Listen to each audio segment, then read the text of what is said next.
Welcome to the Freebirth podcast, a supportive space for people who are learning, exploring, and celebrating their autonomous choices in childbirth. Together, we'll unpack truths, share personal stories, and claim our ability to birth freely and intuitively. Here's your host, Emily Saldea.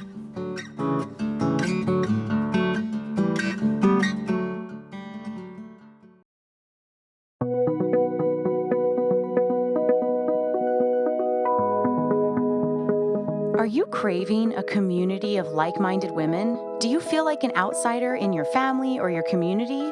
Well, I may have the place for you. We have a Freebirth Society private online community that's full of radical and wild women just like you. If you resonate with the topics that we explore on this podcast and want to belong in a circle of women who support each other in the self-exploration of free birth and wild mothering, come join us. You can apply online at our website, freebirthsociety.com. It's where myself and my team are hanging out these days, and we would love to get to know you.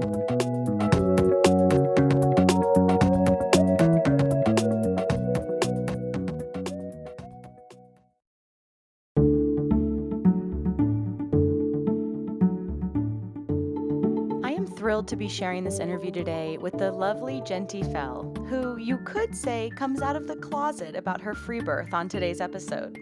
Jenty was thrown into motherhood with an accidental pregnancy, and while she did have a wonderful birth, she was left less than satisfied with the treatment by her midwives.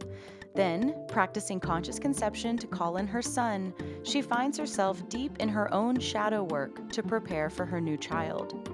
Jenty shares openly about the highs and lows of being a public persona online and keeping her plans to free birth private. And of course, she shares the beautiful story of her son's peaceful, outdoor, family-centered free birth in the water.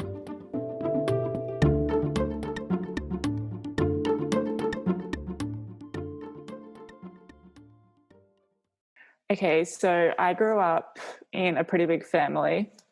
My mother had 6 children, and I knew my whole life I really wanted to have kids, and I knew I would.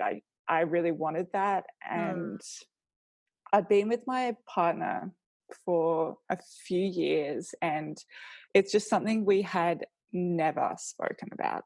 Wow. I knew. Yeah, but not in a mysterious, off-topic sort of way. It just wasn't a priority. I knew he'd want to have kids, and he knew I did, but we never spoke about having kids or anything like that. Mm-hmm. Which all of my friends that were like, no, that's weird. We talk about it all the time. Right. And I think in Chris's head, he was just like, when it's the right time, we'll talk about it and it'll be awesome. But he's like, we just didn't, But we were traveling. We'd left Australia. We were 2 weeks into this backpacking trip, and we were thinking we were going to travel sort of around the whole world for maybe a couple of years. And it was something that we'd left uni to do, university. Mm-hmm. We'd worked so hard to save and prepare for this sort of trip, and we were 2 weeks into this trip, and I was 2 weeks into the trip, and I fell pregnant. Oh my God. Yeah, we were in Wow. we were in Indonesia. Yeah. So we were in Indonesia, and by the time, when I found out I was pregnant, we were in the States, actually. It was the day after my 25th birthday, and we had been at the Grand Canyon, and I hiked down into the canyon, and at that time I was so fit and healthy, and I was so sick. I was like, what is wrong with me? I cannot, this is crazy. It was a super hot day, and I knew in my heart then that something was up, but I never consciously allowed it to surface, where I was at the point of realization that maybe I was pregnant. But I'd say this is where my mothering journey really began.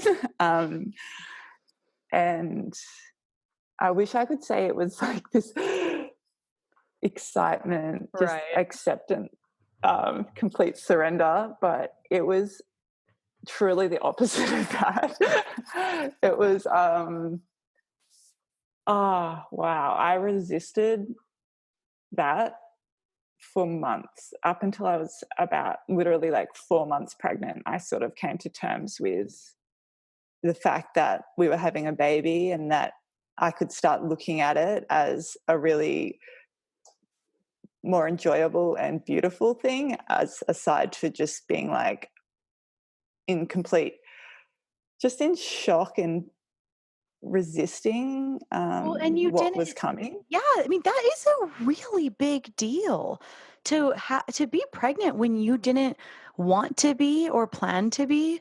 I mean, even though that is how most babies seem to be created, I don't think it takes away from the reality of how absolutely shocking it would be to integrate a completely life-changing new reality inside of your body that you didn't want to have happen. Like, of course, eventually you wanted it and blah, blah, blah, you love your kid, but the initial part, you know, of not wanting it or thinking you were calling it in or desiring that to have that happen to your body is into your life, into your relationship.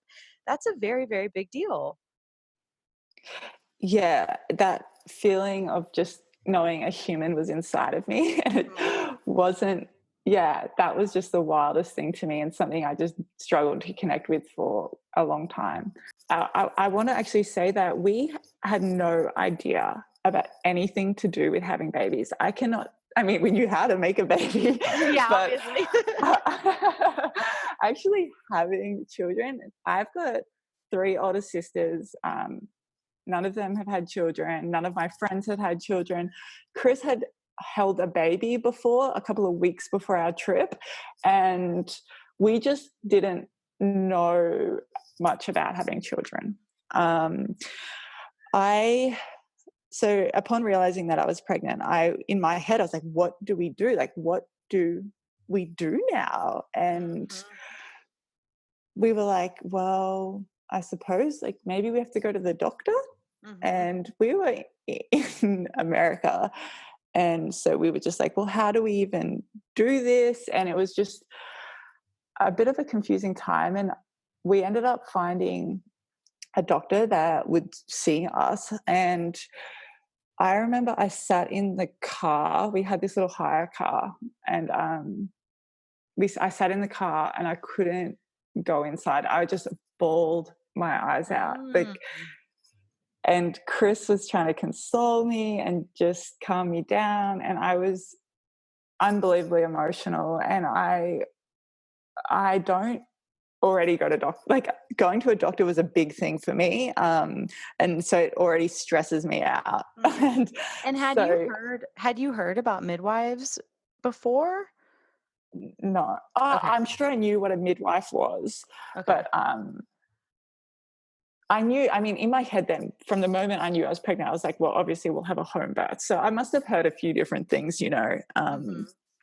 but I was like, okay, we'll go to the doctor. And I went to the two different doctors actually, because the first place didn't work out. They couldn't see us. But they did say to me, like, obviously, you're going to have to go home to Australia now. You need prenatal care. Like, you Mhm. need to take responsibility, sort of thing. Oh my god. And literally was just like, yeah, so you certainly need to reconsider your travel plans. And so the second doctor I saw, all she did was give me a pregnancy test, basically, and confirm that I was pregnant. Thanks. I know. I was like, really? You're like, How this are you is it. saying? So we left there, and I was way more of a mess than when we went in, because I was Yeah. certain we were pregnant, which I already knew that. And then I had started already just being fearful about what was going to happen. We were in a different country. We had all these plans. And in my heart, I was like, I want to keep traveling. Hmm. Um, can I do that? Is that a thing that women do when they're pregnant? Is that allowed? Like, Mhm. um, and so I remember a couple of days passed, and I think we were in Colorado, And I eventually obviously called my parents, and they love children, and they've had 6 children. So I remember I called my dad crying, sort of just sad, like I was just confused, and he was really happy. I remember his response was, um, I'm so happy, but I don't know what to say because you're really sad. Aw. um, so, but anyway, I spoke to them. That made me feel a lot better. And my mum, I clearly remember her saying to me, she's like, Jinty, this is what you are designed to do. This is the most normal thing in the world. Like, you can trust yourself, and you can travel if you think if you want to travel, you can travel, and it's okay. And that really helped, because I was like, okay, I've got this. I can make decisions for myself. Um, so we traveled. I traveled up until I was 7 months pregnant. And I flew back from South America via like a long flight, which was a bad decision, back to Australia. And we didn't have like a place or anything to live. And it was a bit of a stressful time, just wanting to sort of nest, being, I think it was about 32 weeks when we moved into our unit. And I went to see a midwife for the first time. I will also mention that in that pregnancy, I did have 2 ultrasounds. I had one in Peru and one in Colombia, actually. So that was interesting experiences. And that's interesting. So you sought them out. It wasn't like you were seeing, one consistent person that was like, this is just what you do. So what about those stages of your pregnancy had you seeking out ultrasound? The first ultrasound that I got was I think I was 16 weeks, and I'd just been on a 5-day hike, overnight hiking, and it was quite strenuous. And after that hike, I said, we felt the baby, I felt her moving for the first time, really much more stronger. Like, I'd felt fluttering and stuff like that. And for some reason in my head, I was like, I want to get a scan. I want to get an ultrasound. I thought that was just a part of the whole process of being pregnant, and something that I didn't really question. And so we went and got that done. And the doctor at the time, he noticed that there was in the ultrasound a blood clot around my placenta or something, he said. I don't speak a lot of Spanish, and he did not speak a lot of English. Oh, no. So it was, it was interesting. And then he told me that I needed to get another ultrasound later on in the pregnancy to make sure everything was okay and whatnot. So that's the reason why I got the second ultrasound. I was about 26 weeks pregnant at the second one. And I really didn't enjoy the second one. It was a lot longer. It was done by an American woman in Colombia at like a private clinic, and we didn't enjoy it. And that was all of the prenatal care I had leading up to when I got home at 32 weeks and went to see a midwife. So I sought out a private midwife clinic where we were living, and I was really nervous to see someone because I felt a degree of shame. I think that I felt bad, like I was being irresponsible because I hadn't had ongoing care like most people had. And so I was like, they're going to think I'm a bad person, or I'm not.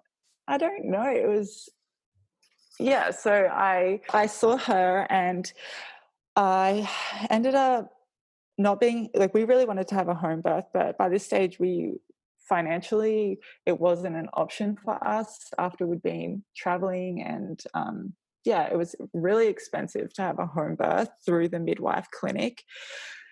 And so where we found a solution really was to have our birth in a birthing center as I would just rent the birth room and have a private midwife. Mm-hmm. I've been someone really drawn to being in water. Every time I'm sick, slightly unwell, or just feel down, like I want to go for a swim or have a shower or have a bath. So I thought I really, really wanted the option of having a water birth in case that's what I decided I needed. Mm-hmm. And so having a private midwife guaranteed that would be an option. I'd have access to a birth pool. Whereas if I went through the public health system, you don't really know what you're going to get. So I saw her leading up to having my daughter, and every single time I saw the midwife, I remember thinking, like, why? What are we doing now? And then every time I left, it just sort of felt like a waste of time almost. Like I didn't learn anything from it. Everything was fine. The only thing that I really got from it was worry. I would start worrying about dates and time frames and stuff like that. And I remember I was 40 weeks. It was like my due day. And when I saw her, I think on that day, she was like, we're going to have to start talking about what happens if the baby doesn't come soon. And that was the biggest worry I had, was just meeting someone else's time frames and stuff like that, and being like, what if I don't go into labor? What happens? I want to go into labor on time, Mm-hmm. But anyway, labor started when I'd been pregnant for 40 weeks and 5 days. And it's the day that I thought I would go into labor my whole pregnancy. So I was just like, it's this day. I told my whole family like months earlier. And so we had the most amazing labor at home. It's like the best experience of my life, to be honest, that labor. It was just Chris and I started getting like really regular, consistent contractions in the afternoon, the day before I gave birth. And then I labored all night just from our bathroom, bedroom, and Chris would be with me. And then other times I'd be like, I just want to be alone, and he would sleep. And it was just, I lost all sense of time and space, and it just felt like Chris, our baby, and I in just this bubble, and everything else sort of melted away, and we were just in this different sort of place. And but all the while needing to eventually go somewhere else, right? Yeah. Okay. Yeah. I knew that we would have to leave, but I was just this zone that it wasn't something that was, I was thinking about or anything. But there was a point during the labor where I really was holding on. There was some fear there, and I just wasn't releasing. And I realized that the only way out was to surrender to what was going on. So I decided to do that, and labor progressed really quickly. From that point, it just was very intense, and contractions on top of each other. And I was just in the shower on the ground, and I remember thinking, I'm going to have the baby here. And then the hot water ran out, and I was like, never okay, mind. we're out of the shower. Yeah, we're up. Yeah. And I got out of the shower, and the midwife just lived down the road from us. And I said to Chris, I was like, you need to call her now if we're going to leave. And I'd said the same thing to him a couple of hours prior to that, because my mum was going to be at the birth. And he said it was really strange. I would just say to him, I wasn't speaking or anything throughout the whole time. And I just said, like, let my mum know she needs to leave right now. And then later on, I was like, the midwife needs to leave. It's so strange how you can just know what is needed in labour. And so they arrived at the same time, and the midwife asked to check me. And I wish I knew what I know now. But I said to her, I actually said, like, I'm scared for you to check me. And she was just like, why are you scared? That's silly, sort of thing. And she checked me and was like, okay, we need to leave now if we're going to get to the hospital in time. So that car ride was definitely the part of my entire labor. Out of that entire experience, that was what I remember as being the hardest, most, it was not nice. And I started transitioning in the car. Yeah. And yeah, I'll never forget that experience, being in the car. And then we got to the birth center, or the birthing suite where I was going to give birth. We went in and I started needing to push. I thought I needed to poop, actually. And it turns out, I needed to start pushing, and they were just filling up the birthing pool. And I said to Chris, like, I need to get in there right now.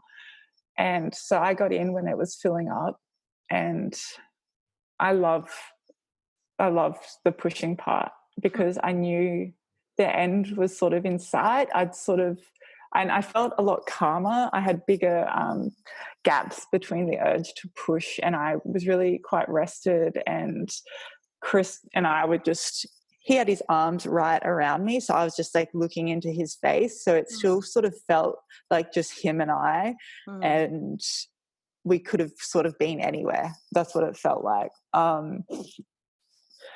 And I only pushed with Aya for 20 minutes.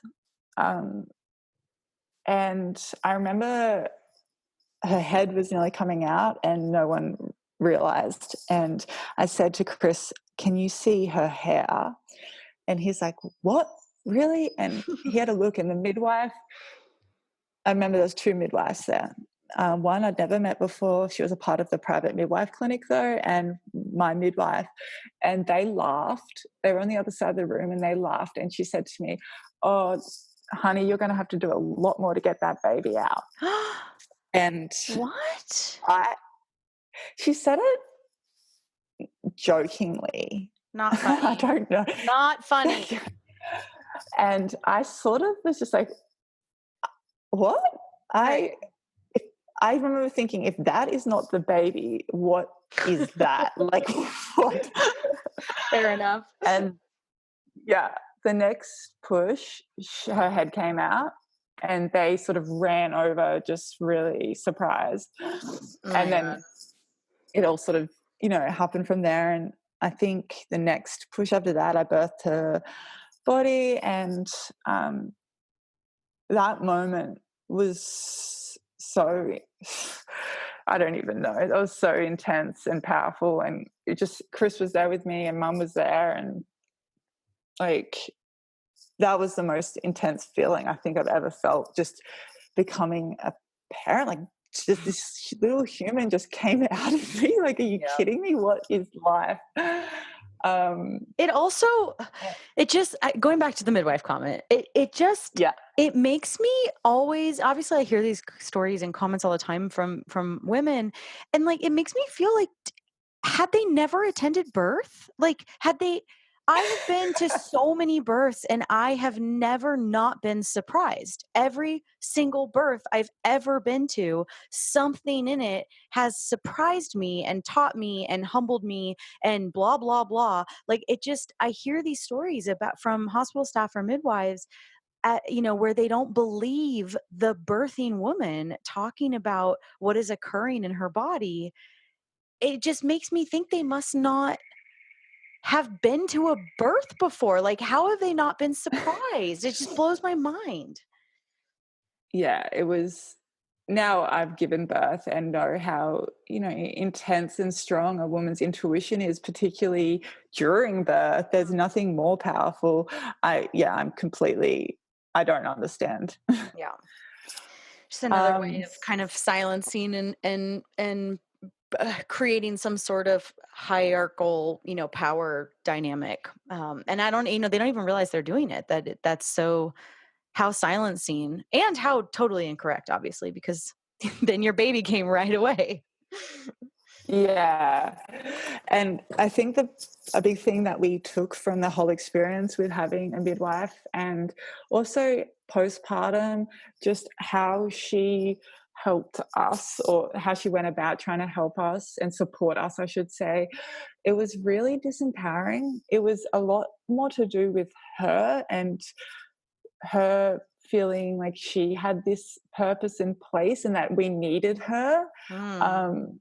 And she wanted to feel that. I really think she wanted to feel needed. And by doing that and how she went about trying to help me, it just made me feel really, I wasn't confident, and I didn't trust myself as much as I should have. Mm-hmm.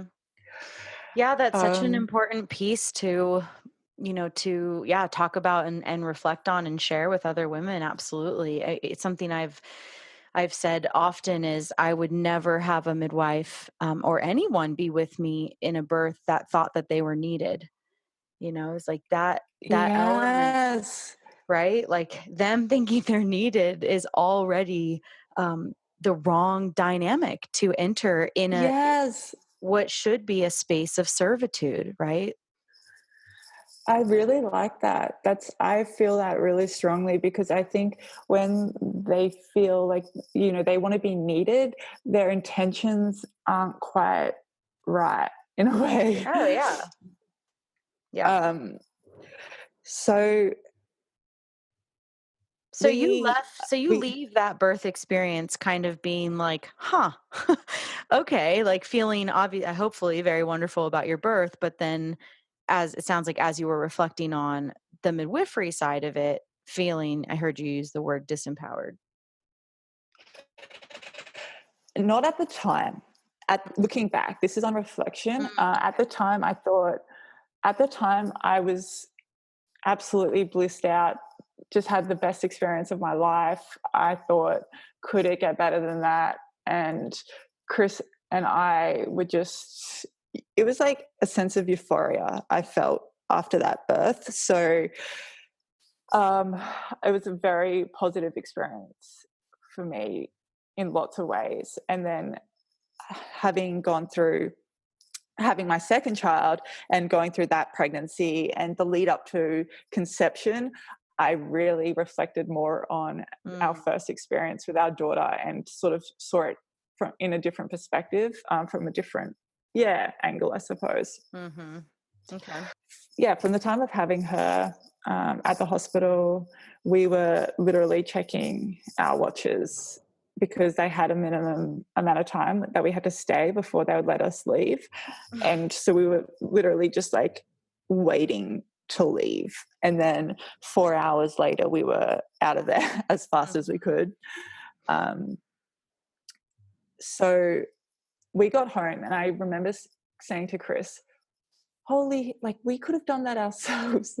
And the worst part for all of us was going in the car. And I was like, imagine if we didn't have to leave. Imagine if it was just you and I. Mm. Like we could have done that ourselves. And he was just like, I know, like, do people do that sort of thing? Like next time, like, let's just do it ourselves. And Which you already I did, just, right? Like you only yes, can birth yes. by yourself, right? Like it's so it's Yeah. kind of, I always kind of laugh at that because it is, and I've had the same epiphany, and I laugh at it for myself too, of realizing that regardless of who you have around, if you want to birth your own baby, meaning not have the baby delivered, meaning not have it cut from you and not have it pulled from you, if you want to birth your own baby, which you did with your daughter, and then obviously again with your son, nobody else can do it. So then everybody else is truly just spectators.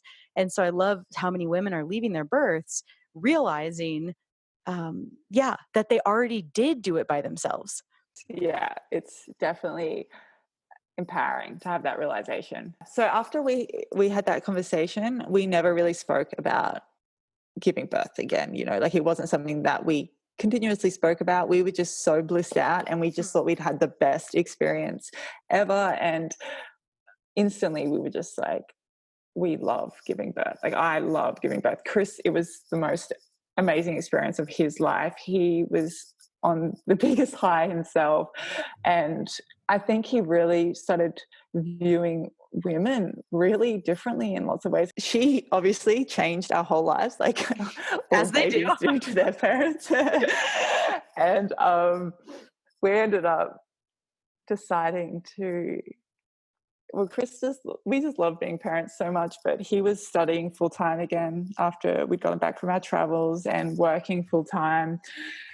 And it ended up being like, I wasn't satisfied. I was like, surely we can parent differently. Surely there's this other way that we could all be together as a family more, instead of Chris just getting home at nights and then would have a couple of days a week together. And I could see how much she needed him, and how much he would benefit from being around our daughter more. And so we ended up selling all our stuff and buying a van and beginning traveling again. So we were in like a motorhome sort of thing, and we ended up traveling with our daughter from when she was 10 months old to, well, we're still sort of going in now, and she'll be 3.5 in a couple of months. So yeah, life started looking really different after having her than we expected it to be. I was sort of thinking, let's buy a house now. That's what you do, right? Like, let's settle down, be responsible. We're not going to be traveling anymore.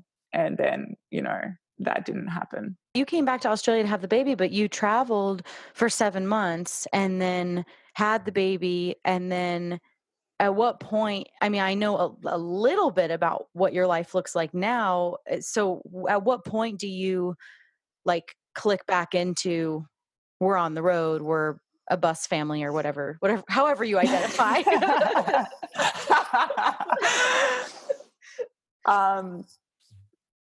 I was spending a lot of time alone at home, and my daughter Aya was sleeping, a lot, as newborns do. And I started being I just didn't feel content. And I was like, this isn't for me. Staying at home with my daughter isn't for me. I know some mothers just love being stay-at-home moms, but there was something inside of me, I just was kind of miserable. And I was like, I can't do this. It's not the best thing for her. And so we started looking at different options and stuff then. And then, we sold our car and brought a van, and Chris started working on it. And so, yeah, we transitioned into traveling, sort of being on the road full time when she was 10 months. But we'd spent a couple of months just going on little trips to see how it all went.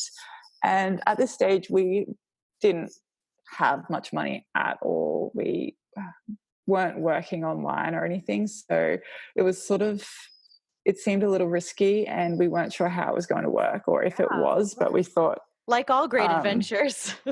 Yeah. So we thought it was we didn't know if it was going to be something kind of temporary or something long-term.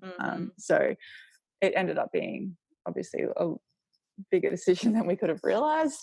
But yeah, so we were traveling for a few years before not a few years, probably 2 years was when I started to think, maybe we will start talking and thinking about having another child. Not a part of me was interested in having another child for 2 years after having Aya. Yeah, fair enough. I resonate with that. Yeah. I have a lot of girlfriends that are just like ready to have babies again. Oh, yeah. And after Aya, I was like, whoa, how? This is no. It's funny though, because I'm 3 weeks postpartum, and I get it now, and it's terrifying me. Oh no, you're clicked in. It's on. What's it called? You clicked Yeah. So, yeah, Aya was 2 years old, and I wasn't like I didn't have my period again. Um, so it was 2 years, and it's the same time I realized, okay, I'm starting to think about having another baby. And then I was like, well, I need to be getting my cycle. And so I sort of really sat with that, and I meditated on it actually a lot. And then the next month I started bleeding again. And I was like, okay, I know it's time it just felt really right. But by this stage, we were so sick of living in a van that we were just like, it was just the most awesome adventure, but at the same time, it can be really hard. And we were like, we need a break. And we ended up heading over to Indonesia, and we were there for a few months, and I just wasn't feeling that well. I really wanted to feel super healthy and really grounded when I conceived.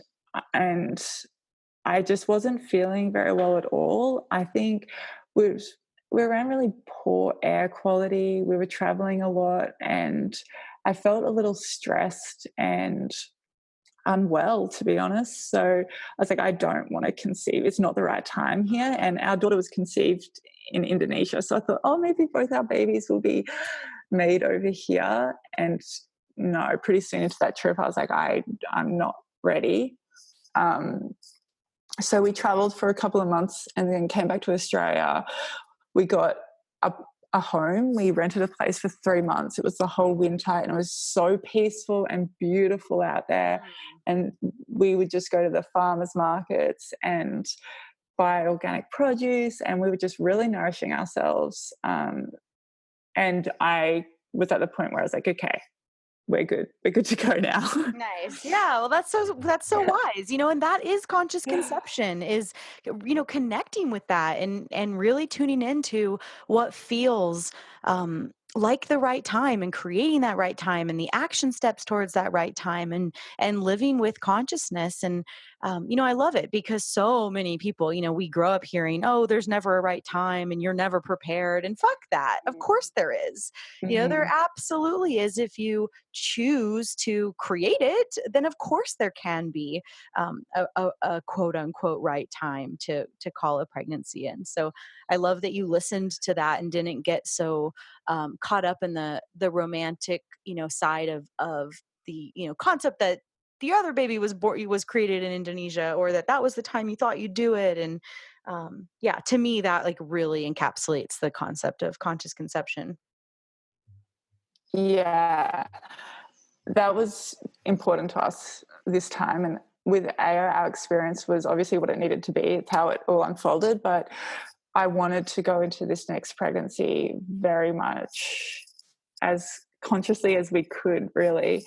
I didn't want it to be a surprise again. Yeah. And so what happened around his conception was I started to feel really incredibly sensitive. I am a really social person usually, and I'm out and about, and I love like chatting with people and stuff like that.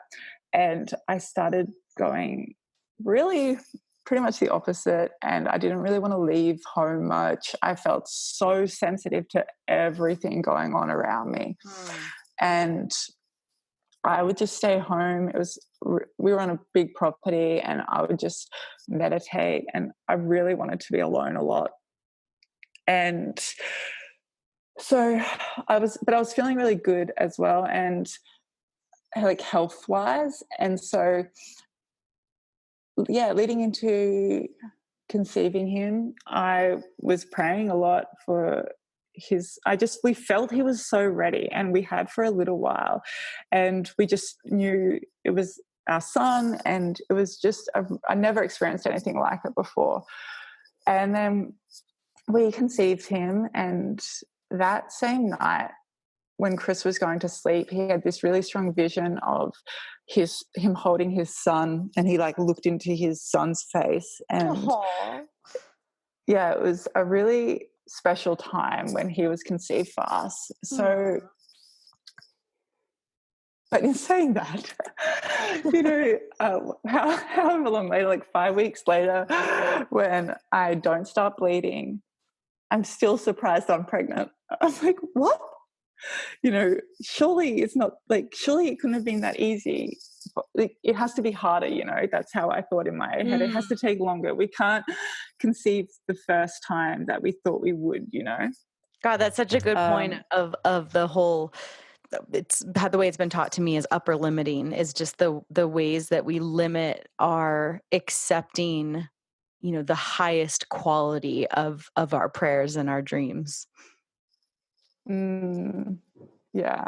Like it's too good to be true, that whole concept. And yet, and he just drifted on down and was like, okay, let's go. You did your work. You got me out of Indonesia. You got settled. And it's so beautiful. Yeah. So I was pregnant, and it was from the moment I really came to realize that I was pregnant. I did do a pregnancy test.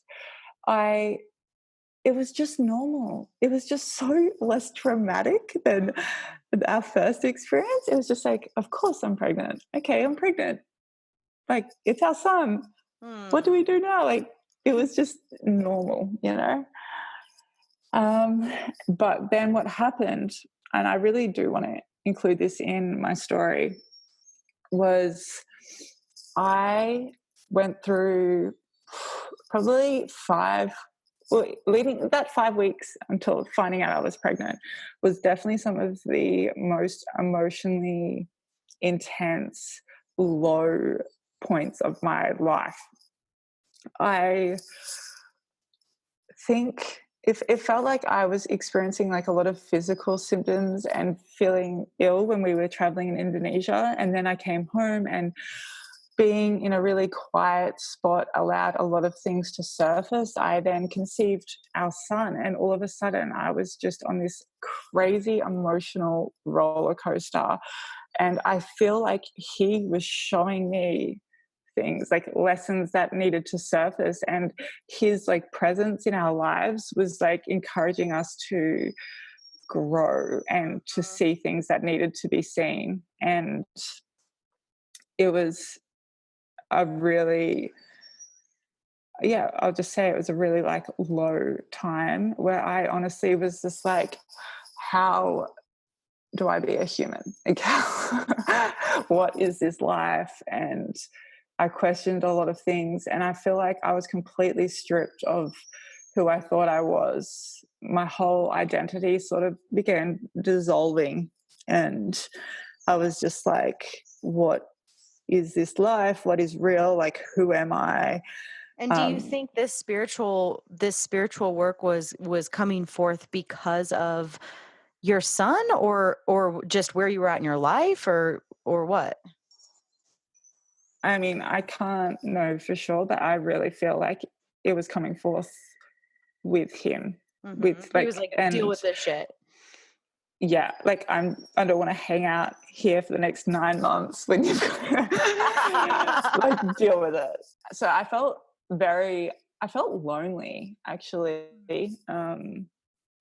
And since that sort of realization and that feeling, I really have come to that like loneliness for me was sort of a lack of love for myself, almost like I couldn't be with myself like I needed to be. And so a lot of work on exploring all of these feelings and sort of making peace. And it was definitely the deepest I've ever gone into meditation. And I was meditating a lot in my early pregnancy. I'm like, a few times a day. And that's where I would sort of find a lot of peace and calm. And it took I'd say like 6 or 7 weeks for me to sort of really come out of this place where I started feeling human again.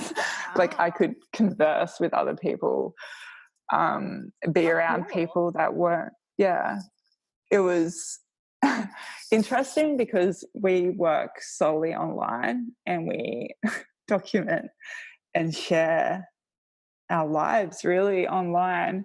And so it was an interesting time. So then you're in this position of your job being essentially to be the opposite of what you're going through, right? Is your job was to be public and to include your fans or followers in your life. And yet that didn't really correlate to this deep spiritual experience you're going through. So how did you navigate that? Like, did you just not talk about it, or did you include it into your online platform?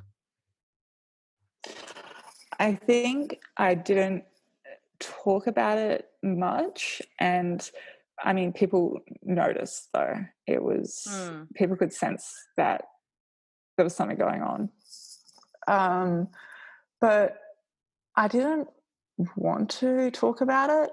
I didn't understand what was really happening. There was times when I was like, have I completely lost my mind? Like, am I crazy? Like, what is going on? And I wasn't ready to talk about it. So I sort of really only dealt with it by taking a bit of a step back and doing much less online and just giving myself time.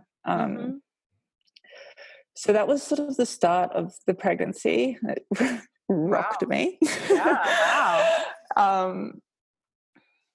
And then in that time during pregnancy, we bought a bus and knew that we would move into this bus and carry on traveling during the pregnancy. And I was excited about that. Like, there's a traveler at heart or something. And that was my dream pregnancy, really, to just travel slowly down the coast with Chris and Aya and just enjoy being pregnant and just take it really slow. But turns out, building essentially a tiny house in a bus is actually a little stressful and took much longer than we anticipated. But we spent a bit of time with like my parents whilst the bus got built, and eventually we moved into the bus, and I'm not sure, I think I was about 25 weeks pregnant at this stage. Oh, wow. At what point in your pregnancy are you like, I'm free birthing? I've definitely thought about this and tried to remember if there was ever a moment that we decided, oh, we're going to free birth or something like that. And honestly, it never feels like something that we decided upon. And I know that might sound silly. It was just, I asked Chris the other day, like, did we have a chat about that we were just going to free birth or whatever? And he's like, I think we sort of just knew that it was just going to be us. And but the prenatal care, I hadn't seen anyone. Okay. So you were just kind of going along with it, or were you like, I am having a wild pregnancy, even if you didn't have that languaging, like, were you like, I don't want to go to anyone else for this pregnancy, or were you just kind of taking it week by week? No, I didn't want to go and see anyone because I didn't feel like I needed to. And if there was a point where I felt I needed some sort of support that I wasn't getting, I would have, sought out support or help. But I just didn't feel like I needed it at all. And my experience having it previously, I was like, I didn't need it then either. And so I just really was very trusting this time around, and I just knew myself, and I knew I could trust myself. And if I needed anything, I could go and get it. But I didn't feel like I needed, prenatal care simply because that's what's sort of done. At this stage as well, I'd never heard the term free birth. I didn't know that it was a thing. I wasn't a part of any sort of online communities. I hadn't spoken to anyone who had ever free birthed. So I think I knew what we wanted to do, but like you said, we just didn't have the language, like we didn't have the terms. Right. Totally. Yeah. And the same with like a wild pregnancy. I just thought there was a part of me that once again felt some level of shame about our decision. Like we were doing, I knew in my heart was right, but it would be perceived as wrong. So yeah, throughout the whole pregnancy, I felt, apart from that first trimester when I went through a really, I don't know if it was a mental breakdown, a spiritual awakening, I don't know what it was, maybe both. I was feeling really good, really, really good in myself, super healthy, just so happy and well throughout that pregnancy. Because I knew that we were going to be having the baby, just us, without midwife, I was actually starting to think, when am I going to get to the point where I have to research everything to understand everything that could go wrong and have, is that something that I have to do because it would be irresponsible if I don't feel like that? I went through a stage of that, and I'd never had this feeling where I needed to go and research every possible outcome that could go wrong, or I didn't have that fear that something was going to go wrong. In my heart, I was just like, it's going to be amazing and perfect, and I know our baby's healthy. I just could picture it so vividly.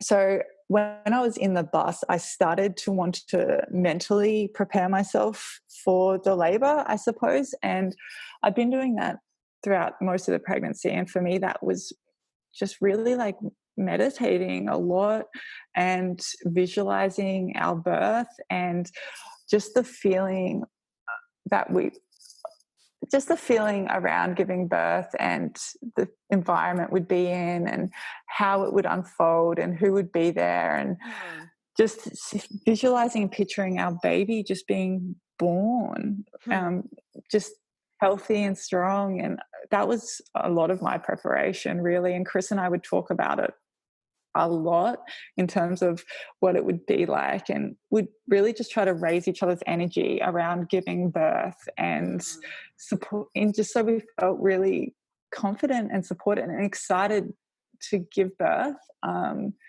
It was also during my pregnancy, this is all later on in pregnancy, it was happening a lot more. Chris was reading some books that were really resonating with him, and there was quite a bit of stuff about giving birth and raising children and stuff like that, and it really fitted into where we were at and how he wanted to raise his own children. And so I feel like it was just, once again, so many synchronistic things were happening during my birth, my pregnancy, that sort of put us in the right direction, and we felt support, and like support would show up when we needed it in different forms and different lessons. And it was a real journey for us, my pregnancy, for Chris and myself, truly. And basically towards the end of pregnancy, we just felt so strong and confident in our decisions during that pregnancy, my decisions, and in our ability to birth our son. We just felt so good and confident about it. Well, and I love the simplicity of it because, for some women, there's a really long, complicated road to choosing what obviously to us is just normal, natural birth. And it actually takes more effort in some ways to add people to it, right? Like birth will happen, right? Period. Like no one gets out of birth. If you're pregnant and you carry a viable pregnancy to term, birth will occur. And so the extra effort is actually to choose to leave your home or to choose to go out and find people that you don't know, to attend your birth and to include them and to pay them. And all of that is great if that's what's intuitive and that's a person's choice. But I love the simplicity of free birth because it's obviously just birth. and it's like birth back to basics, like don't feel like you have to have like some big explanation of why you chose free birth. I really love how simple it was for you and your partner, that you experienced birth with midwives, and it left you feeling, less than with that particular arrangement. And you love giving birth, and you have a wonderful supportive partner, and you were super conscious and tuned in with your baby and your body and your health and your family and your family's wisdom and your body's wisdom. And it just wasn't a very complicated decision to just have your baby, and just keep it so simple. I'm really appreciating that. Yeah, that really summarizes how it was for us. It was Mhm. just normal. That word has come up so frequently for me. Just, it's so normal. Why is it so normal? It just feels easy. Yeah. So yeah, that's sort of how we prepared for birth, to be honest. And Mhm. I didn't have any fears around birth.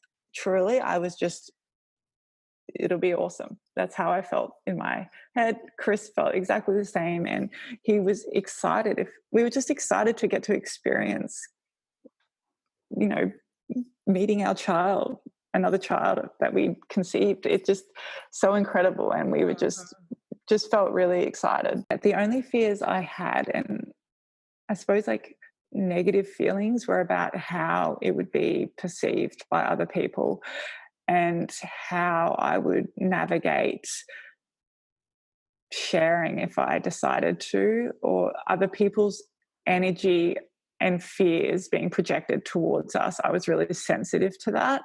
And so I kept pretty quiet about what we were doing. I didn't want anyone to really know.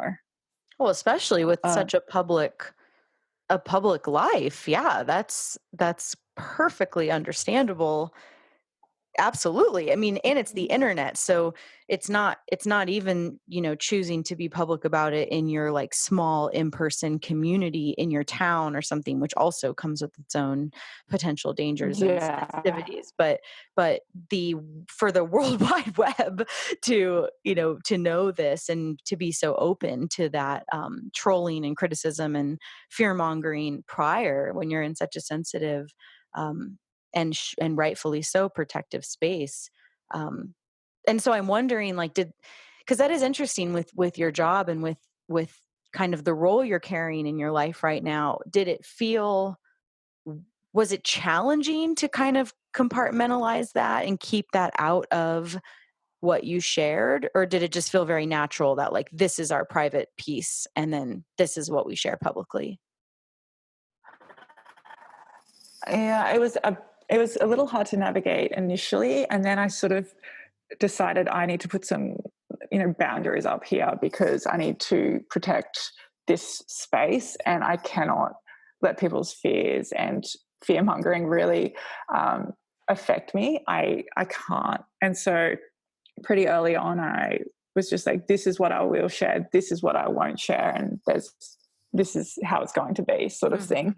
What I also experienced through, having a public platform where we share our lives, and also experiencing pregnancy and needing to protect our space, I also felt kind of sad that I didn't feel like I could share, because it did feel like the most normal thing in the world. And I was just, we were healthy, happy, having a baby, and I wanted to be able to share, but I felt like I couldn't because it felt like what we were doing was too extreme. And meanwhile, I would see people online that were, the similar stage in their pregnancies, sharing all of this sort of stuff about, frequently getting scans, and then in the lead up to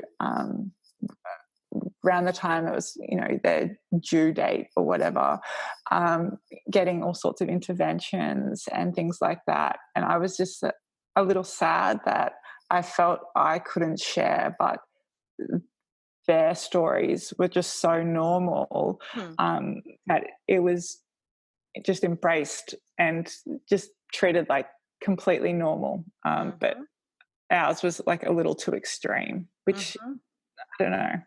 Maybe Oh I yeah, could have welcome to my shared. world. Oh Yeah. my goodness. Yeah, I totally, absolutely. yeah. When I started listening to your podcast when I just before we moved into the bus, because I remember I was sewing curtains for the bus and I was at my parents' house. And so I would just have your podcast on repeat, like just going through all the episodes as I was sewing curtains in my parents' living room. And so I think that's probably when they realized that I was free birthing. They're like, "We've noticed But that you've listened to 85 episodes of women free birthing." That's funny. um, but yeah, they were obviously, they're just like super supportive. But Nice. I'm pretty sure that's probably when they realized I was free birthing. Yeah, yeah. With the scans this time around, I was unsure of what I needed it for, really, like what it would change, and I didn't do a crazy amount of research or anything like that. I just didn't feel like it's something I wanted to do. And also, just the name ultrasound, I looked at it a little differently this time. I was like, oh, ultrasound. I was like, that's not, I don't know if that sounds good. Mhm. Like, is that something I need as well? Like, what would it change in any of my decisions? And it would have changed nothing. And Mm. so I decided, yeah, not to have them this time.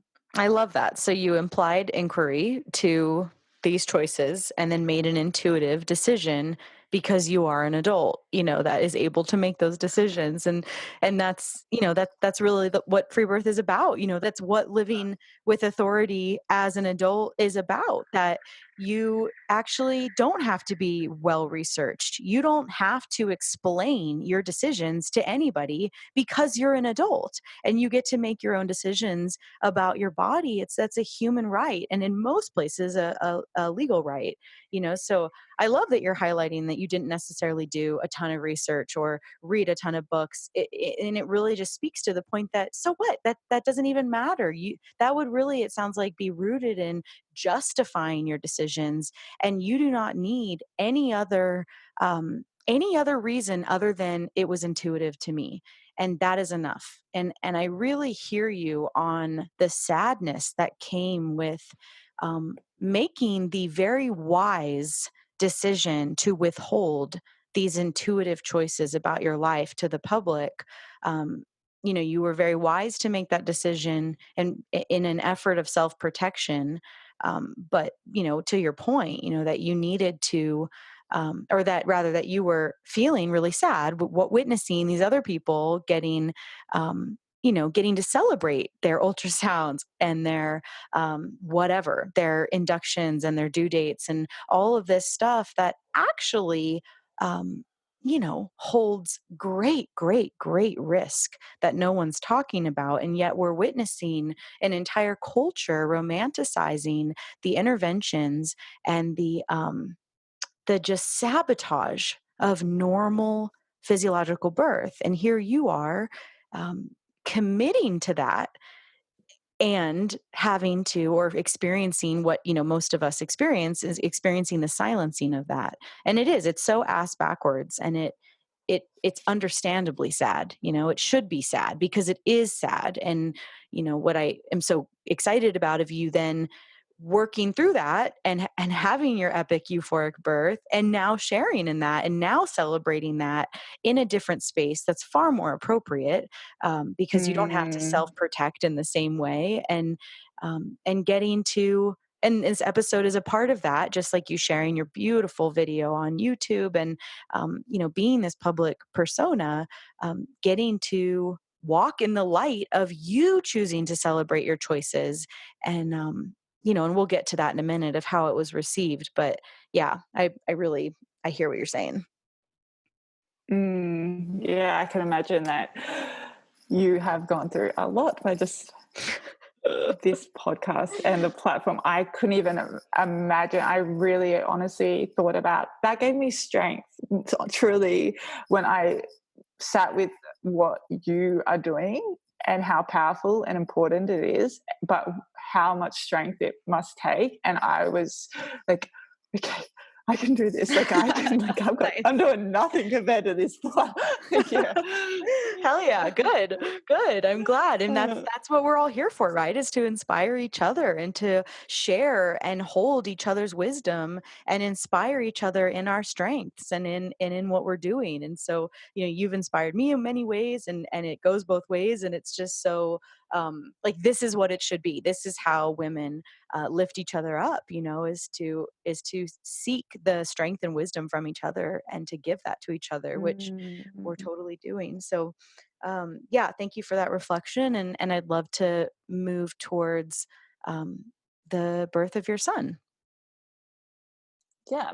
So leading into going into labor, there was actually, I mentioned earlier that I didn't really have any fear about giving birth, but the fears that I did have were around either one, going into labor early, like when I didn't feel comfortable, like something had gone wrong sort of thing, or going into labor like at past 43 weeks or something, where I was like, I would start to feel, what if I need to see someone?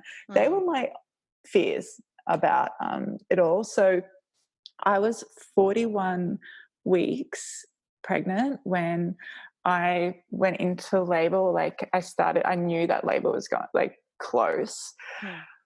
And I woke up sort of at 2 a.m. and I just knew that labor was coming. I was little bit crampy and stuff. And so I sort of got up because I was excited. I'm like, oh, something's going on. And I told Chris that I was feeling like labor was going to start. And so he sort of instantly woke right up. He's like, should I feel the birth pool up? I was like, whoa, Slow down, buddy. So eventually he went back to sleep and I just ate. I was pretty hungry. That's why I woke up. And then I also went back to, so I went back to bed as well and slept for a couple of hours. Actually, before I get right into it, my sister was here. So during my pregnancy, Chris and I both had this vision. It was just three of us, Aya, Chris and I at the birth. That was just sort of a dream of ours. And then a couple of months before giving birth, I started to really think about what it would be like for Aya and if she would like to have some support there. And just because I didn't think I could be completely present in myself, thinking if she was asleep in a different room or something like that, it just wouldn't sit well with me because she sleeps with us and I cuddle her all night. And if she woke up and we weren't there, she'd be upset. So just not knowing when I would be in labor and stuff like that, I started to entertain the idea of asking my sister to be at the birth. And so the day before I went into labor, I was really emotional and I had rung my sister. I just said to her, look, I want you to come out. Like, if you're free, can you come out and just be with Aya a little bit? Because my daughter absolutely adores my sister. And like, I'd asked Aya if she could have anyone with her at the birth, who would she love to play with the most and who would she maybe like to be able to sleep with if she had to sleep with someone or cuddle, and she said my sister. So, and I knew she would. That's so my cute. sister's my sister's like the closest person to our family. Like, we're really close with her, so it just felt right. And she didn't blink an eye at your plans to birth unassisted? Not at all. No, she was just completely supportive, didn't question it like it was at all. She was just like, okay, that sounds amazing. I'd love to be there, basically. She did read, actually, the Ina May Gaskin Guide to Childbirth. She read that book in my last month of pregnancy, I think, just to have a bit of an idea of what it's like to give birth, maybe. And I think she really enjoyed reading that book, but she was just completely supportive and trusting of everything. So the day before I went into labor, she'd actually come out to spend some time with Aya so that Chris and I could have a bit of time together, because I was really emotional and I was obviously probably, preparing to go into labor, but didn't really know it. And so she was here. She just was here that night when I went, like when I woke up at 2 a.m., she was here. So we woke up, the day began, and it was just perfect because she was already here. And we were just like, okay, we're giving birth today. Today is the day. It was nice. It was just easy. So to get everything going, Chris and I went for a really long walk together. And my contractions sort of started getting more consistent, and we came home, we all had breakfast, and we spoke to Aya lots about, like, the baby was coming, and she was so excited. And yeah, it was just a really normal day. We had been living we got an Airbnb since I was, I think, 33 or 34 weeks, 33 weeks pregnant. We moved into a house and we rented it for 2 months. So we're in here, I think, nearly a month before we gave birth. And we spent a bit of time actually looking for a perfect place. So it was really important to us. We just wanted somewhere very private, in nature, surrounded by trees and just beauty, really. Because just having that sort of environment, I know, that just seemed important to us. We wanted him to be just birthed into just the most beautiful place that we could picture, like a space of loving energy. And so, yeah, we got this place, and a month into our stay here, I went into labor. So, yeah, it was just a really normal day. We went for a walk in the morning, and contractions started getting quite consistent. And then back at home, my sister and Aya were just playing together all day, and it was just so nice. She would just come out and be with us whenever she wanted to, and she knew that she could just come out at any time. And then I knew she was really safe and happy playing with my sister. She could relax. So it was so relaxing. I was just so at peace with where Aya was and stuff like that, which was super important. I couldn't have been present in labor whilst I was also worried if she was okay.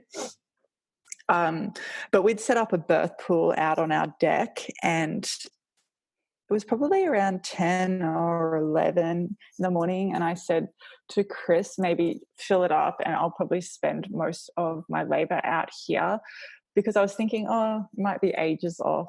I might have a bath or shower if I need to, but it was just so beautiful out there. I was like, let's just hang out here and see how we go. So he set that up, and we sort of set up a bit of a space out there. And I was getting to a point around that time where I just wanted to really focus more, and I didn't really want to be like chit-chatty with Aya or anything like that. I just needed to sort of calm down and focus on what was going on. So we just sort of got into it, really. With every contraction, this labor, I was like, I open. The stronger the better. I'm opening. I surrender. And there wasn't the fear there that was surrounding like pain and stuff the first time with Aya. I was scared because it was getting so intense. I was like, where is this going to go? Like, whoa, this is too much. And so I think I mentioned I felt like I was holding on a little bit, but this time I was just determined to be like, just go with it as much as I possibly could. So yeah, that's what I did. And once again, just very normal is how I would describe it. It's going to be the name of your episode. Truly. It was normal.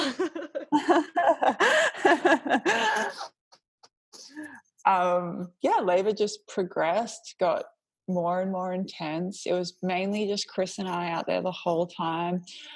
We were just listening to music. He meditated next to the pool quite a bit, which was really interesting, because when he started doing that, I remember I sat up, I'd had my eyes closed, and I was just like, what are you doing? Because my contractions honestly got longer in duration but less intense in a way.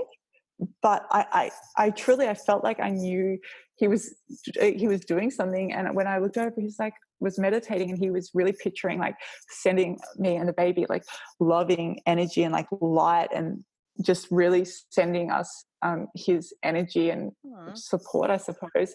And I felt like I really felt that. It was a super nice part of the labor.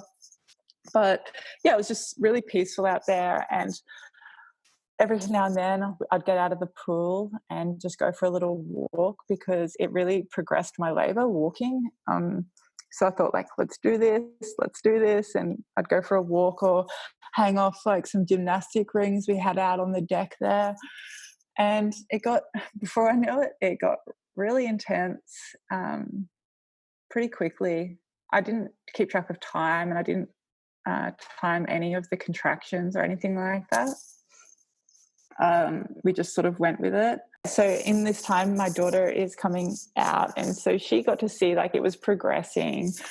And I was also somewhat in denial the whole labor, that I was in labor and this was happening and I was going to have the baby.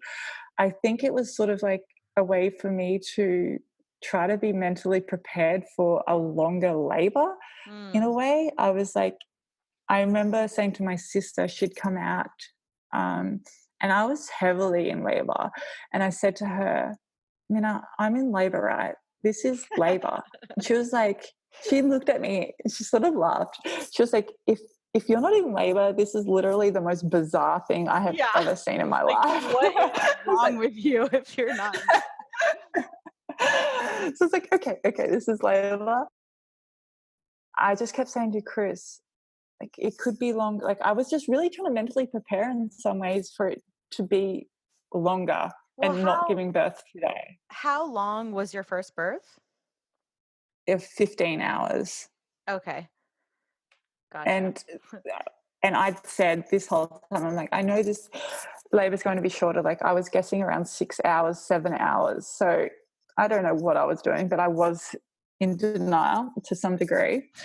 And it got to the point where wind up being? we think about 6 hours in total. Yeah. It got to the point that Yeah.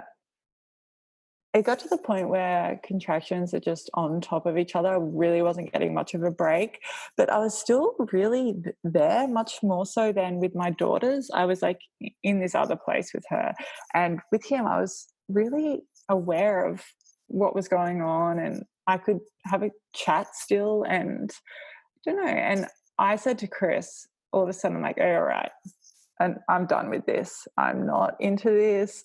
I don't know about this. Like, I don't like this anymore. And he was like, I think you told me this is transitioning. I think you're transitioning.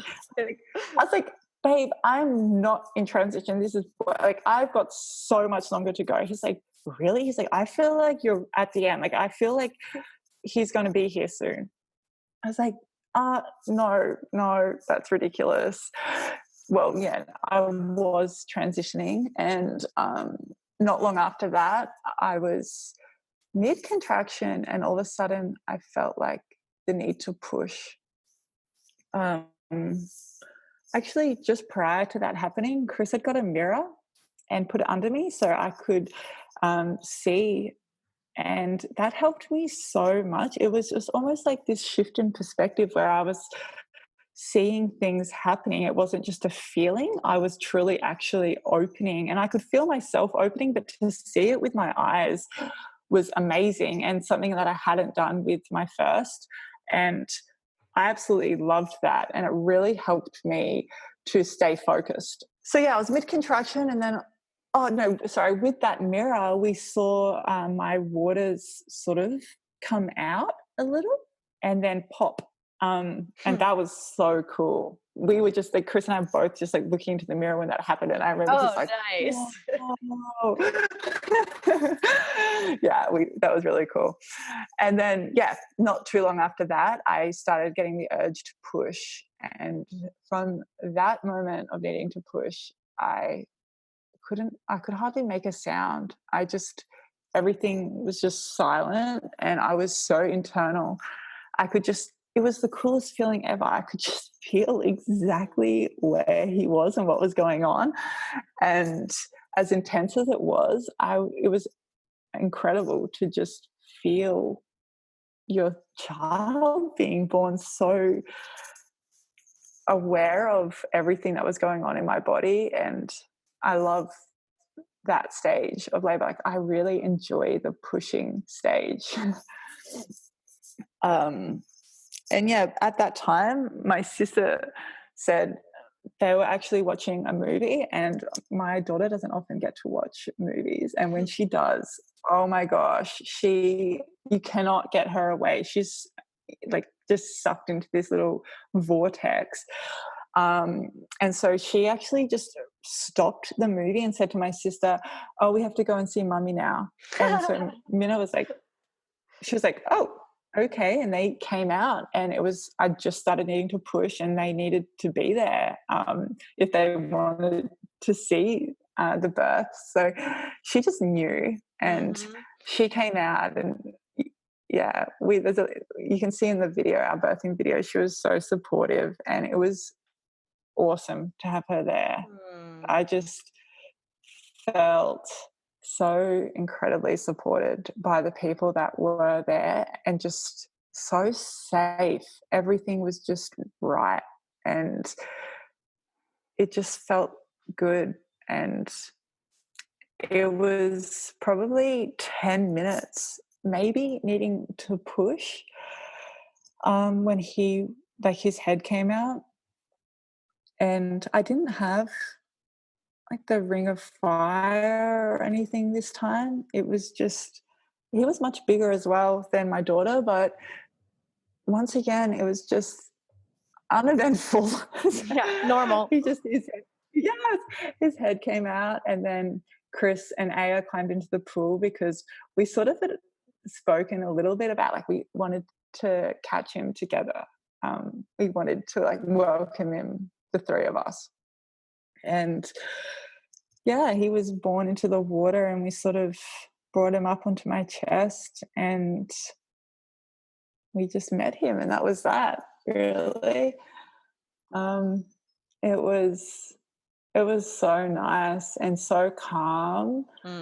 There was and just not having other people there, like the midwife, just running over or like rubbing him and being, just so involved, like with our daughter. This was just so calm. And I sat in the pool for a while with him. He just fell back asleep. Like, after he was born, he just carried on sleeping. And I was like, "Hey, you want to like say hello or anything?" And he didn't. He just wanted to sleep. Yeah, I hope, people who listen to this will seek out your beautiful birth video that you shared, or maybe we can share it under Freebirth Society as well, so that people can find it. Because that, your sharing of that video and taking us to that sacred moment when he's born, was profound to me for a couple of reasons. One, the inclusion of your daughter is so huge, and like you just described, it wasn't forced. It was just an invitation, and she was totally welcomed, and that you were totally open to it, and that she, at a very young age, held the space with you guys, as I have seen consistently. I've never, ever attended a birth where children didn't know how to kind of handle it. They just, at all ages, are just so intuitive and so sweet, and like your daughter, kind of pop in and out, and then sometimes are present for the actual emergence and sometimes not. But I love the inclusion of her, because we just don't see it enough. And obviously the way that hospital birth compartmentalizes, the whole process, so the majority of children, older siblings, are being brought a child to their home and being completely excluded from this massive ritual in a family. So I loved that so much. And then the other piece is, when he emerged, I'm totally recalling it in my mind right now. When he emerged, your calmness, your partner's calmness, your daughter's calmness, um, even the nature, that you were surrounded in calmness, and that nobody spoke, and that the way that he came out and the way that your energy of calm just radiated in that video, and that he didn't come out screaming, crying, immediately making all of this noise, or all of these kind of quintessential things like you think you're supposed to see, when we see in media, that in fact, he was very calm and quiet from what I can remember in that first, Mm. immediate postpartum, and that nobody even said anything. Maybe your daughter did very sweetly, but it was just the epitome of calm transformation of his transition. Yeah, and that was my big takeaway, was the inclusion of her and the just radiating calmness that he was brought into, primarily from you. Like, you were the, of course, central player in the entire thing, obviously. And then that your family so honored and intuitively knew how to support that calmness that you were radiating first and foremost. And so everyone responded to that. It was just so beautiful. Yeah, it was really nice, and I wanted it to be like that for him. I just thought, oh, what is the most beautiful, peaceful way that he could come into the world? And I thought, with his family, in a space of love, like with nature and just calmly. And so it was definitely something I thought about going into giving birth to him, that I just wanted it to be a calm space for him. Nailed it. And I was grateful that it went like that. It's funny, my part, like, Chris is really very calming, relaxed person, and Hmm. I'm a little more dramatic and sassy, I'd say. And I'd feel like my daughter's like a little dramatic, and she was born how Hmm. how I'd imagine her being born. And I'd always known our son was just going to be more like Chris, and just very calm little Hmm. guy. And I just felt that so strongly. So I was like, that's how he wanted to be born. And that's how Chris would choose to be born. And how Right. Aya was born, like, I would have been born like her, like a little more dramatic. That's cute. um, yeah. And so But yeah, so yeah. can you tell us a bit about the birth of your placenta? Yeah. I was a little nervous to birth the placenta because I found it quite hard with Ayana, and I wasn't ready for those contractions again. I didn't know it was going to be like that. And I've heard some people speak about just like, it's sliding out or whatever. And it was quite intense the first time. Um, so with him, I was like not looking forward to it. And we'd gotten out of the pool and we were in bed for a while. He'd had his first feed there. And I thought, okay, it's probably time to birth the placenta. And so we sort of all went into the bathroom. It'd probably be about 45 minutes after he was born, maybe an hour. And I just squatted over like a big bowl, and I just said, like, I release, I release. And then the placenta sort of slowly came out, and that was that. We had planned on having a Lotus birth. And so Chris cleaned the placenta, like rinsed it, and put it into like a draining bowl Mhm. with him. And I had a quick shower with my daughter, and we came out and sort of wrapped up the placenta. No, we left it in the bowl to drain. And yeah, I thought we'd have a full Lotus birth. And that night, when we were trying to put our daughter to sleep, and it was not convenient Yeah, to have the totally. placenta. Let's just say that. And Yeah. I said to yeah, I just said to Chris then, I was like, I don't know if I can do this. I don't know if it's worth the extra stress having, a 3-year-old and it with the placenta still there and trying to navigate how I could care for him as well as I wanted to when yeah. And Chris really felt like, I don't know, Chris was like, you told me that it was going to be difficult and you told me that you're impatient and that I should try to reassure you that we can get through it. And I was like, I hate you. Stop talking. I take it all back. Yeah, take it all back. But also, what's the point? I mean, I don't know. I guess what's the point if it does cross the threshold, which it doesn't always. I've known many women who have done Lotus birth and didn't find it inconvenient. And I had the same experience as you. I had intended for that. And then after about like 11, 12 hours, I was like, okay, I think we're done here. And the logistics of it were not conducive to how things needed to be. But so, yeah, I mean, I think if you cross the threshold into it being annoying, then is it really worth, like, if the energy is there already that it's annoying? I don't know. Yeah. Anyway. I really agree. For us, I agree with that.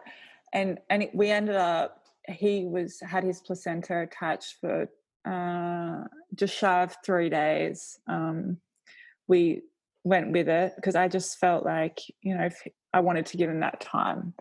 But at the same so he talked time, you back into it. So Chris was like, how about we try to get through tonight? And I was like, easy for you to say. Yeah, I'm like, exactly. You're like, I'm bleeding, I'm breastfeeding. I've got like this 3-year-old like attached to me as well. And we got through the night, and then the next morning straight away when we woke up, I was like, okay, I think I want to burn the cord. Like, let's burn the cord. I don't want to do another night like that. I just didn't feel like I could care for him as well as I wanted to. And as best as I could, it was just hard. And then the day came and Chris was like, well, maybe we could just try to get through today. I think the day would be easier. And so it was. And we got through the day and I was like, well, we could just go tonight as well. And Chris was like, yeah, we could get through tonight. Then it might be only one more day. But I just didn't want it to be like that. I didn't want it to be something we had to get through. But why was it so important to him? I just think that from his perspective, I think he views like our children or babies in general as just like, we just have to completely honor them, and they're just like the most divine things in this whole world, like our teachers in all ways. And like he was sort of thinking like maybe we need to give him that time to, like, it would be the most gentle way for him to come into this world. But from my perspective, it was sort of like, yeah, but like it's stressing me out and I'm his mother and maybe it's not the best thing. Like maybe anyway, so it was like 2.5 days into it, and Chris had cleaned the umbilical cord the night before, and he'd put a drop of like frankincense oil or something in the water. Anyway, his umbilical cord got so hard. Is that normal? Like completely rock hard? Yeah. Yeah. And so I just felt it was honestly dangerous. It was nearly ready to come off. Yeah. But he kicked it during the night. It didn't come off, but it was bleeding. And that's the first time he'd ever cried. Mm-hmm. And I got out of bed, realized it was his navel was bleeding. And I was just like, absolutely cannot keep doing this. It did not feel right. I got Chris up and I was like stressed. I was like, this is the first time he's ever cried. Like, yeah. I can't. And so I ended up cutting his cord. Like it was completely dried up, and instantly, honestly, the energy changed. I just was so much more relieved. He was relieved. Like Chris even noticed that our son was like, something changed. And Chris just said to me straight away, he's like, oh my gosh, you made the right decision. That was exactly No what you shit. needed to do. Yeah, I mean, it's as if you knew because you had just birthed your baby, as if you had a maternal instinct that, should have been centered. But yeah, Yeah. interesting. I think as well, like in Chris's defense, like I'd said to him, like, look, this is probably going to be something that be like, okay, let's not do it once we started, Right. but maybe. And I was like, can you try to support me through it? Because I think, I'd like to do this and stuff. So Chris probably had that in his head as well. Like, Right. no, you told me that let me through this. But that's interesting But because it's not like it's birth. It's not like you were like in transition. If I say go to the hospital, tell me, it's like it's just a placenta. Like you can be fluid with that. But yeah, I hear what you're saying, that his intention, he obviously thought it was going to be the most peaceful thing. And you had already prefaced this with, I might yeah, want to back out and help support me to do it. Um, yeah. So it's not to dog on him, but at the same time, like, of course you knew, and that is motherhood, to yeah, be constantly flowing with what is available. And I just did an episode on this. Lotus birth does sound very romantic, and I really resonate with the concept of it, but in practicality, it's just not for everybody. And that's just true, and it is so beautiful and wonderful for some families.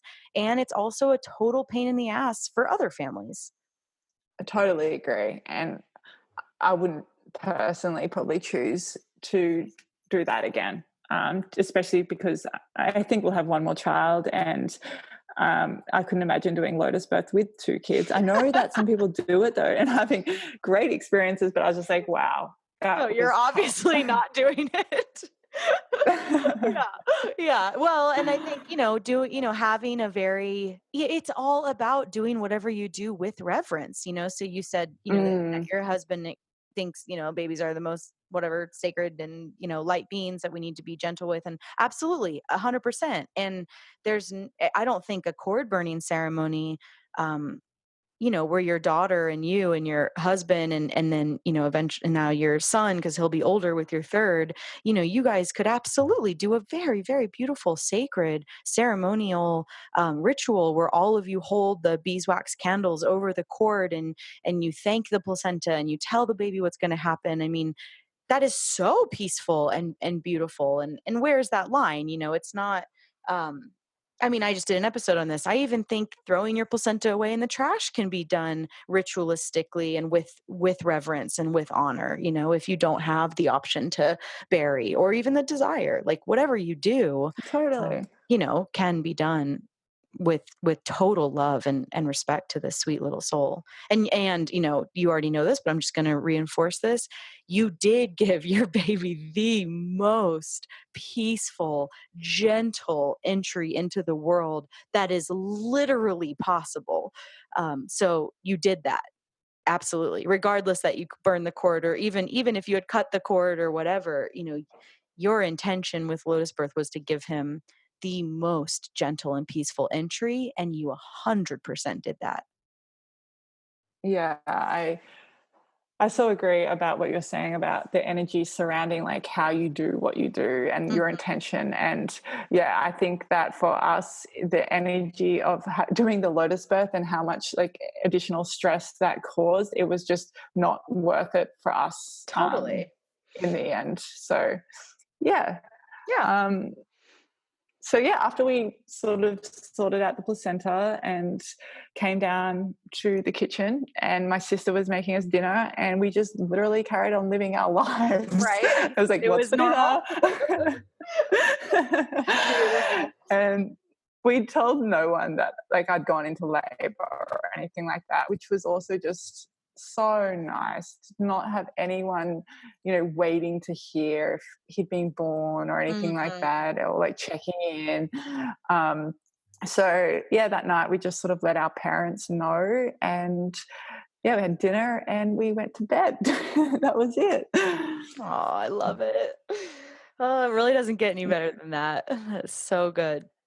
And then I guess the last Yeah. thing, we've gone on for a while, so I'll just close with this question. The last thing I was curious about was, how has it felt to be open about, you shared your birth video where there's clearly no midwife and it's clearly an outside at home, birth. And it seemed from what little I saw, it seemed like the response was wonderful. But how has it felt for you behind the scenes, being the actual birthing woman who's put this out into the world? What has it felt like for you? I think the biggest thing for me was giving birth to him and then just feeling so reassured that I'd made the right decision. And that was the biggest thing for me. Just I felt I could trust myself and I was right in doing so. And so I wanted to share from that place where I felt really confident in my decisions, in how we decided to birth. Mm-hmm. I knew what we'd done was right. So then when I was to share, other people's opinions couldn't really affect me so much, when in myself, I was like standing really strong and in our decisions, and I knew we'd made the right ones. So I wanted to share from that place. And I was completely overwhelmed with the response we had from sharing that video. I've never had anything like that before. Just literally thousands of women messaging me, emailing me, just saying basically how grateful they were to see such a calm birth and that they didn't know birth could be like that. And it just was really reassuring. And also just, it's so nice, it's nice to feel supported. It was a really great experience going through pregnancy and just keeping it really private and stuff. But also, it's nice to have support networks, and it would have been nice to have so many, like it. And so it was reassuring that we were doing the right thing, and that it could, if it could help someone else have a more gentle birth or empowered birth, then it was just like, well, that's really cool. I'm stoked that we could do that. But yeah, it feels good to just own something as well. Mm-hmm. This is like our story and our experience, and it's important. And the more that I'm learning about birth and my own experiences, and I don't know if there's much more important things to talk about than how we birth our children. And I just think it's incredibly like healing as a society, and that trauma begins often at birth, and that we can like heal that together. And it's so important. It's so, so important. So it's nice to be sharing things that I feel are truly, impactful. Yeah, paradigm shifting. Yeah. Oh my God. I mean, it's why I'm in this work. I mean, you just birthed a future man, in your power, in your instinct, breastfed him and gave him a gentle entry. The what's the right word? The consequences of not birthing future men in a gentle, woman-centered environment is so fucking dangerous. Like it's why I do this. Yes, it is impactful. It is paradigm shifting. It is actually imperative to our emotional and physical survival on this planet to move out of the warrior, paradigm and into a matriarchal,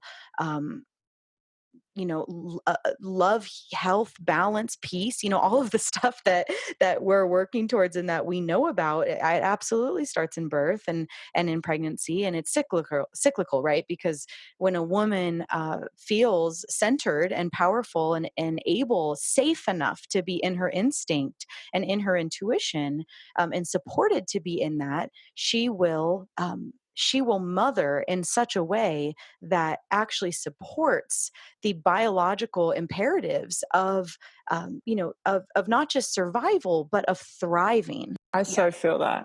Yeah, it's a very big deal, and I'm so grateful to you and to all women who are willing to be vocal about these choices, because we're up against a lot. we're up against a lot, and a lot of fear and a lot of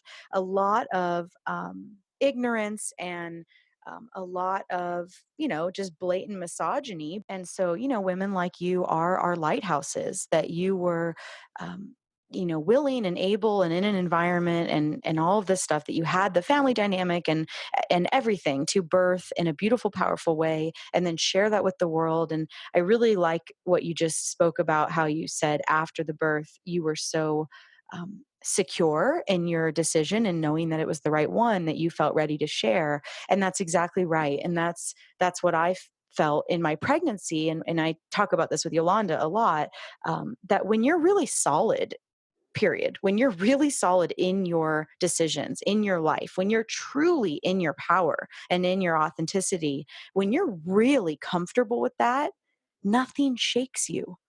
Right? Because Mm, you make the transition from living, for outside validation, to having actually figured out how to cultivate it within yourself and within your family dynamic. And you did that, right? You did the fucking work. You sat with that darkness and the intensity and all of the stuff that this, bright sun brought into your life in that beginning part of your pregnancy. And all of the work that you and your partner have done to create the life that you have, and the birth that you did, and all of this, it's like, of course nothing can shake that now, because you found your truth. Nobody can tell you that what you did was irresponsible, because you are living in the aftermath of birthing in power, right? And so now you're fucking unshakable, right? And so you now have completely rebirthed yourself as a powerful woman in the world. Not that you weren't before, but that you are even more so. And this is why birth is so intentionally oppressed, harmed, and sabotaged, and drugged up and kept from our hands. Because if women were walking around in the masses feeling like you and I do, holy shit, right? Like, it would be fundamentally destructive to patriarchy, because we are living truly. right in our power, in our truth, and our authenticity, and radiating that life to the people around us. And that is inherently dangerous to a culture that um, that that is actually systematically created to keep that light down in women. And so I'm so appreciative of you telling your story today, and so excited for where this story will go around the world, because it is an important story. And also, as we've said, the theme of this call, it's also the most normal birth story. Um, because that it is normal, right? It is normal to birth a beautiful, optimal, wonderful birth. It's normal to feel great after birth. It's normal to heal after birth. All of this stuff, needs to be remembered by women around the planet, that what you experienced and what I experienced is normal. Is it common? Nope. But is it normal? Yes. And that's what we're reclaiming. Yeah, it's definitely something that even now, having gone through that experience, that I'm just really honestly starting to come to terms with myself, just like the layers of my own conditioning and how I've perceived birth and motherhood and all sorts of things. I'm really still just seeing how deep this goes, how like the fear and conditioning and silencing of women, and it's yeah, it's definitely it's full on. So Yeah. I'm super grateful for the experience myself, but also for things like this podcast and stuff where people are sharing their stories, because it's so important that we do that. Otherwise, the message doesn't really spread. And Right. yeah. Awesome. Well, thank you so much, and congratulations on your beautiful son. And I'm just in awe of your intuition, and it's just so beautiful. It's so, so beautiful and so normal. And thank you for your voice. Oh, thank you so much, Emily. And yeah, it's so nice to talk to you on here. That's it for today, everyone. Join us next week for another episode of the Freebirth podcast. Thanks for joining us. And remember, your body, your choice. Lots of love.